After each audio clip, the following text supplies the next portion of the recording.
রাস্তায় কোনো টাকা কুড়িয়ে পেলে করণীয় কি? আমি কি ওই টাকা মসজিদে দিয়ে দিব, নাকি এর সাথে আরো যোগ করে টাকা দান করতে হবে?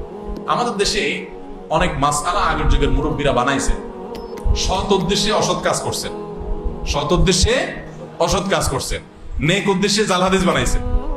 এরকম অনেক বিষয় আছে, এর মধ্যে এটা একটা, যে রাস্তায় যদি কোনো টাকা পাওয়া যায়, কুড়ানো টাকা, হারানো টাকা কেউ যদি ধরে, তাহলে 10 টাকার নোট উঠালে 20 টাকা তাকে দিতে হবে।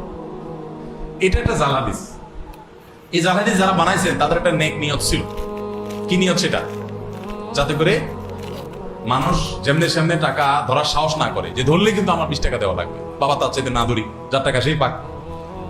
এরকম বহু নেক উদ্দেশ্যে জাল হাদিস বানাইছে। যেমন রাতে যে আমাদের খাবারের প্লেট, এটা খায়া পানি, ধোয়া পানি, আগে গ্রামের আমরা মাটির ঘরে, টিনের ঘরে থাকতাম, তো এটা বাহিরে ফেলানো যাবে না রাত্রে, তাইলে ক্ষতি হবে।